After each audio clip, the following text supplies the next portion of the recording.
I asked an incoming freshman what he wanted to do with his life, and he said, I'm not sure, but my mom died of cancer when I was 16, and I want whatever career I do to somehow help me alleviate the pain I felt when I went through that. It might be medicine, it might be research. And we talked about it for some time, and what it comes back to is, it's life. And we designed an academic program here in Quebec to teach undergraduates that biology and science is more than just what's in the classroom. We designed a program called Confluence, where we talk to scientists who had to battle these very same questions about life and how to pick a career that really not just helps you fund yourself and take care of your family, but how it helps you give back to the society that gave you so much. Today is episode 4 of Confluence, a seminar series and interview series where undergraduates meet research scientists who ask these very same questions. The audience will be completely undergraduate, and the interviewer is Dr. Marcy Lowenstein from the Quebec program in the biology department at Florida International University. Welcome to Confluence, where life and science meet. Thank you all for being here today. Our distinguished guest today is Dr. Willie Lensch. And Dr. Lensch is here from Harvard University, the Department of Pediatrics Medical School. Thank you for being here with us today, Willie. Thanks for having me. Sorry my voice is not so great. It's great. It's perfect. It's fine. So you have a very interesting background, and you do some very interesting work in stem cells. And so I wanted to start off today, if you wouldn't mind sharing with us how you came from a rural town in Utah to being a leading research scientist on stem cells in Harvard University. So ever since I was a kid, I was very interested in biology.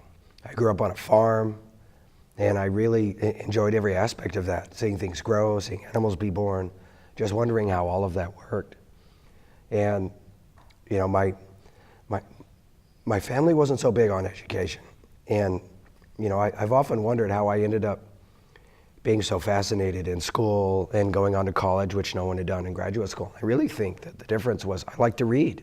I really like to read. I read everything I could get my hands on, and reading opens your mind. It opens your world to lots of other things and experiences.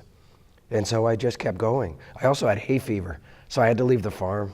It was very practical in that regard. But I went to college. I studied biology with a very abiding interest in genetics. And after my undergrad years, I wanted to go to grad school, but I honestly had a pretty terrible GPA. And so I was told, look, you're not going to go to Rockefeller as a grad student, but maybe if you worked as a technician for a while, you could see if it's really for you. And if you got some papers, maybe it could, in a very practical way, help your application. So I did that. I was a technician for 4 years. And I was really fortunate to work with a guy named Philip Chance at University of Utah, and then later at University of Pennsylvania. And I think we published 8 or 9 papers together as a technician. That's great, right? Yeah, it was like hitting the gold mine. And importantly for me, it showed, well, I actually still was interested in science, and I might have even been a little good at it. And so I kept going, and I went from there to graduate school. And graduate school almost upturned the apple cart for me, because maybe a little bit of backstory here. I lost my dad when I was 15 to a rare form of blood disease called multiple myeloma. It's a malignancy of the plasma cell. And he died in the Veterans Hospital in Salt Lake City. Well, in graduate school, modern programs now, you rotate around through labs in the first year. And I rotated through 3 labs, and I knew the ones I wanted. And I went to the first lab, and they said, oh, we already chose another graduate student. I went to the second lab, they said, oh, we lost our funding. I went to the third lab, they said, oh, we lost our funding too. And there was no lab to take me, except there was a lab at the Veterans Hospital studying leukemia. And I have to tell you, I don't mind saying it was a topic I avoided. It was just too painful. There was too much baggage there for me. I spent too much of my childhood in Veterans Hospital in the 80s, which was a pretty scary place. But I wanted to stay in grad school, so I went to this lab. And the guy that ran that lab, Grover Bagby, director of the Oregon Cancer Institute, great guy. I wanted to work on HIV-related lymphoma in his lab. He's like, yeah, that's interesting, but what I really want you to work on is the origin of leukemia. And I'm like, I don't really want to work on leukemia. But he talked me into it, and I'm glad that he did, because it was really important for me. I dealt with a lot of difficult things that I had avoided. I dealt with them in a very direct way. I ended up going with Grover into patients' rooms and getting bone marrow biopsies, things that I watched happen to my dad when I was a kid. The only time I ever heard my dad cry was during bone marrow biopsy and when Marty Robbins died, the country singer. I'm really dating both of us there. But those experiences, growing up watching my dad suffering as a family member, really worked together with my interest in science and gave me motivation that I think, motivation comes from lots of areas, but this is a very rare type of motivation. And I've subsequently met several friends in science who have similar stories. I have a friend whose father died of graft versus host disease. She studies blood development at St. Jude Children's Hospital, great institution. And, well, we know why we're there. Right. Very passionate. So that's where your passion for studying blood comes from? Yeah, I think so. And I'm just fascinated by it too. I mean, it's such interesting stuff. I love science. I get paid to do what I think is fun. It almost seems like a crime. Wait, people aren't gonna hear this. I don't want to let out my secret. And so how did you go, because you were studying blood from a disease process. Yeah. So how did you make the transition to stem cells? Well, it was toward the end of my grad school days when I had to get a postdoc fellowship. And I had studied blood a lot.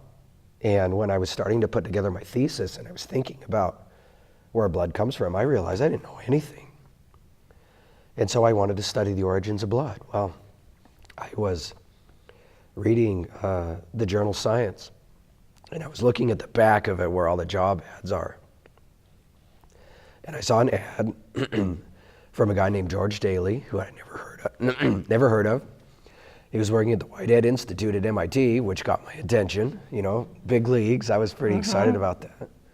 I learned a long time ago that you would never get opportunities to go to these places if you didn't put yourself out there.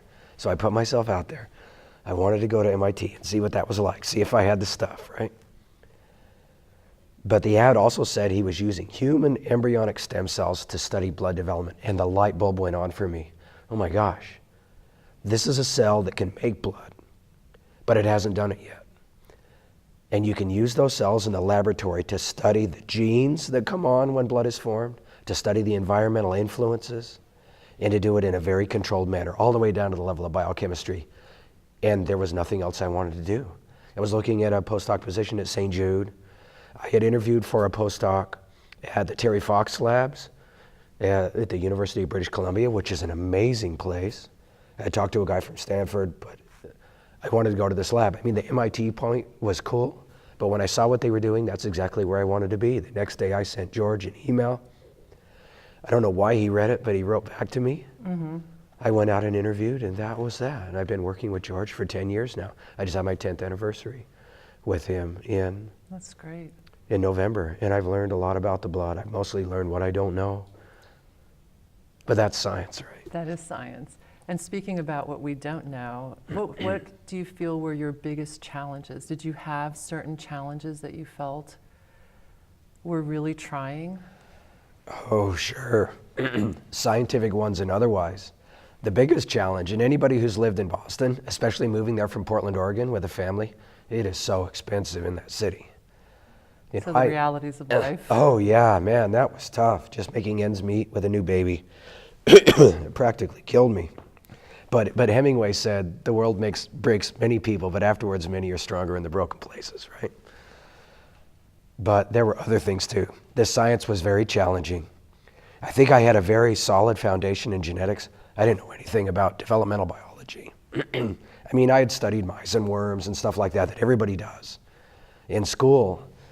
But as I rapidly found out, because George asked me to co-author a chapter with him on hematopoiesis, on blood development, not long after I started.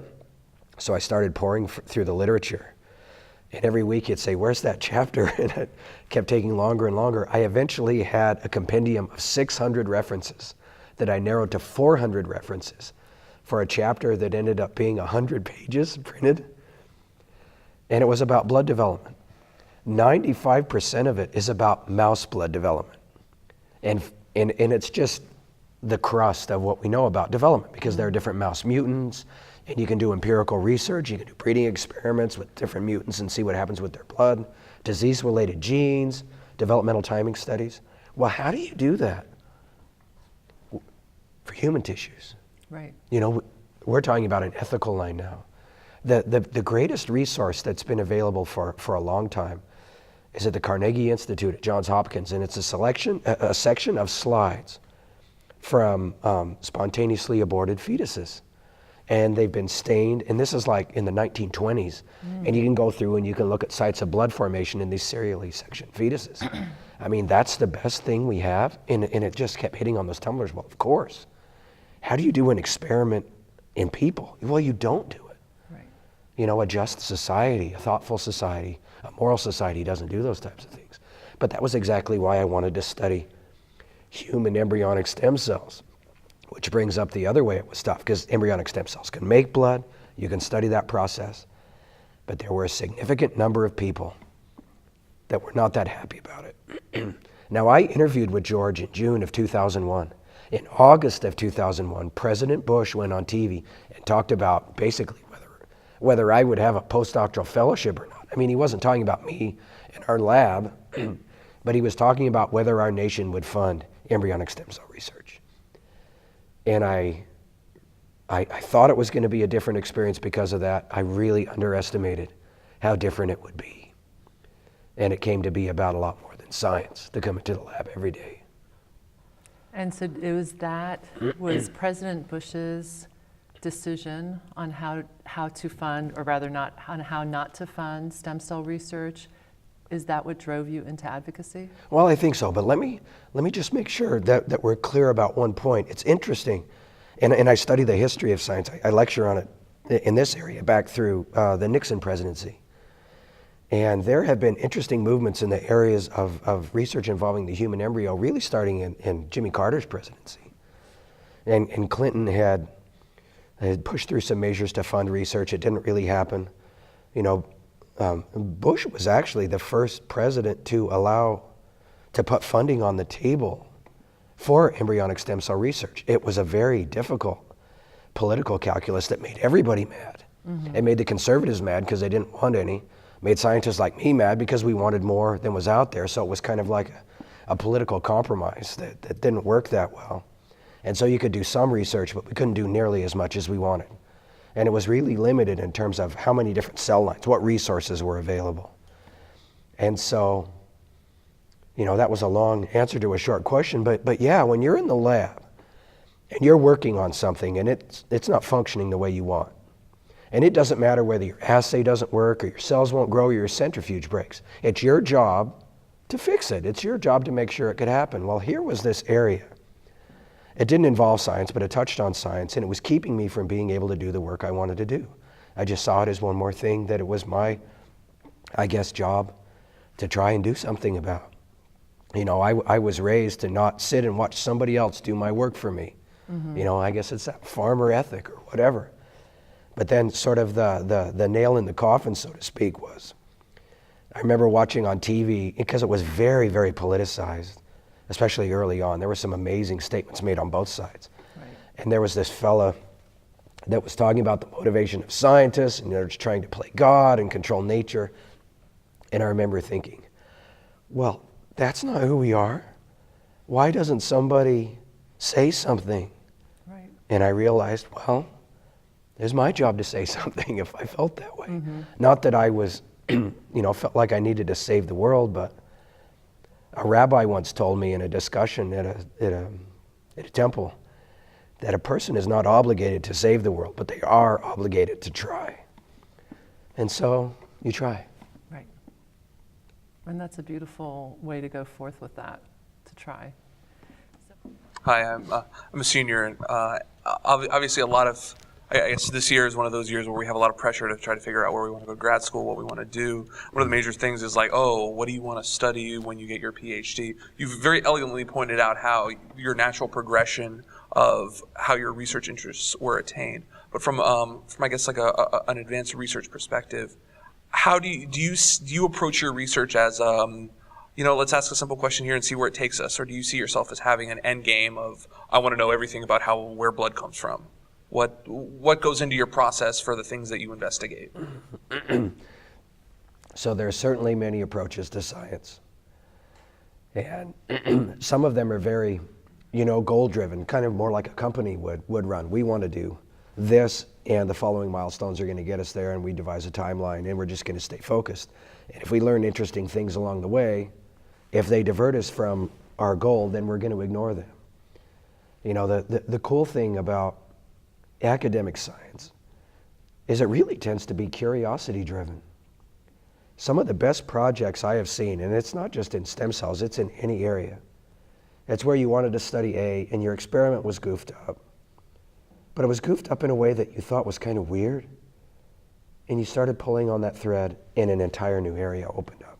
And you're able to follow that science. That's when science is really fun. You really feel like you're solving a puzzle and you're following where the science takes you. I think that I'm chock full of quotes. One of my favorites is, the greatest obstacle to discovery is the illusion of knowledge. And I think that that's really a statement about bias. And that if you sort of have an idea about what you want to achieve, well, that's great. It's called an hypothesis.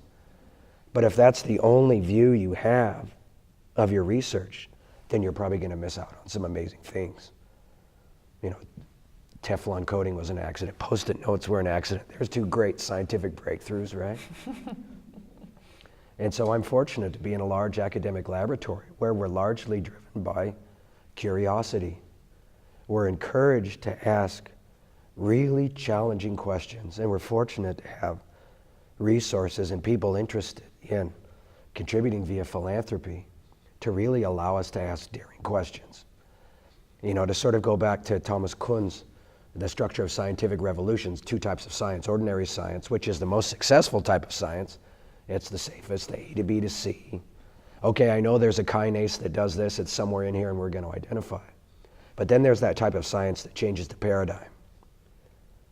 That you ask something in a completely different way, or you get a result that you didn't expect, and instead of ignoring it, you say, well, maybe I'm asking the wrong question. And that's when it gets to be really fun. And so, it's impossible to predict. I don't really believe in luck in science. Maybe luck does happen, but when we say somebody is lucky, it's the person who sees it when it happens, and then they capitalize on it by being ready, by being dedicated, and by being brave.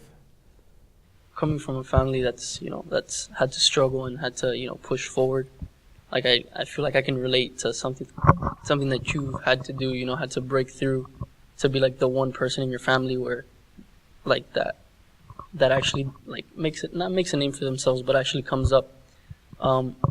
Like in a perfect world where money's not an issue, where people won't go against you or something, what is something that you would like to do to be able, like a cure, or what's like something that you would feel that like, okay, this is what I want to do with my life, this is like my purpose? Yeah. Well, I'm living part of my purpose. And I guess to say purpose, wow, we're getting very philosophical here, right? I don't know if there's a reason for us being here or a purpose, but if there is one, it is surely to help each other. And so, my work is so basic. The education work that I do is probably the most direct, I think, in terms of helping people. Mopping floors is a lot more direct. You see what you've accomplished when you're done. But that at the end of the day, really the only, and hopefully this doesn't sound so schmaltzy, I was once asked this question. I was riding in a town car with a grad student friend of mine, and it was when I was in Oregon, we hosted a scientist, National Academy member named Nancy Kleckner, who's a physical biochemist who studies DNA. She's like, oh, what do you guys want to do? And my friend went off on giving, journal club and stuff about molecules and whatever. And I was sitting there and she asked me, and I always say the darndest things. I told her I just wanted to leave the world better than when I found it. And that's it. And so I try to do my part. I try to not forget where I come from. I try to not take for granted the fact that really I think I'm the only person in my family who got to do what he wanted instead of just what he had to. And to do what I do. And if there was one thing I could do in spinning that magic wheel, it would be that any kid that wanted to go to college could go. Because it makes a big difference, doesn't it? I mean, you might not have the support. It might cause problems in some families. You know, I don't know what your story is like, but I know not all families are that happy when kids go to college. I have to be honest, some people in my family weren't that happy about it, that I was like rejecting their culture, their way of life, that I was uppity. You know, I've heard it all. But at the end of the day, I was raised to be myself. How's it going for you, man? Really good. Yeah? How does your family feel about you being in college? Well, they feel like they're proud of me. It's just that that it's like, since it's the first person, they don't really know what to do. Yeah. Like some of the, like my cousins or something, they would be, oh, like, you're a nerd. What are you doing? Why are you always in school? You know, or like obviously, like my mom would, oh my God, my son's in college. Yeah. But I feel like I'm not doing it so someone could say, oh, look, that guy's in college, or oh man, he's so smart. I'm doing it more for me, more for like to help. Because at the end of the day, I'm not interested in being a doctor, a rich doctor. I actually want to like better the world and leave it better, like you said. Not come in here, take what I want, and leave without doing it. You know, there are no guarantees that we'll be successful. But the only guarantee is we never will if we don't give it our shot, right? So good for you, man. Like someone like you who's been so successful, do you think that amongst the scientists you've seen that are successful, or what you consider good scientists, are there qualities that they share? And if so, what would you communicate them? Oh, absolutely. When we are hiring new postdocs for the lab, and it's crazy, sometimes we'll get like 40 cold call applications a week of people that want to come in the lab. And we talk to people, they're like, oh, you must be looking for somebody with a big background in blood biology or whatever. That's not it. We're looking for really one thing. Well, two things that overlap. Are they interesting, and are they dedicated? You know, you have to ask tough questions. You have to hold yourself to that standard. You have to push yourself, you know, through your research, through going out on a limb to make your own life, your own path. You have to stick to it. You know, and we have some very crude metrics for that, GPAs, publication history, those types of things that end up being surrogates. What you really want to be able to do is talk to people. Don't be afraid to say what you want to do. Don't be afraid to then just do it. Walk in and say, what are you interested in? Well, this is what I'm interested in. Take the chalk. Say, okay, this is where I think we should go. This is why it's interesting. Admit your faults. I've got a lot to learn, but this is the place I want to learn it. I don't think it's any harder than that. The rest of it, I mean, sometimes the magic works, sometimes it doesn't. If I could add one third thing, get used to failure. Because science is mostly about failure, right? Experiments that don't work, papers that get rejected, grants that get rejected. You know, you're in the mouse house late at night, your girlfriend is dancing with somebody else. You know, all of those types of things are part of science and part of life. You know, it's not for the timid. But I think it's the best job out there because it's doing what you want to do. And if it has that element of contributing to the world, man, hopefully you're sold, right? What about you kept your eyes from seeing humanity as some doomed source of, you know, Of misery? Yes. Well, that's the thing about humanity. You know, it's a source of misery as well as art and poetry and friendships and all of those things. You know, again, it's that part about getting used to failure. We're defined as people not by how we handle success, I think, but by how we handle failure. And so you go to these meetings or these panels, and man, I've had some incredible things said to me, words shouted from the back of the room, people that just try to talk you down.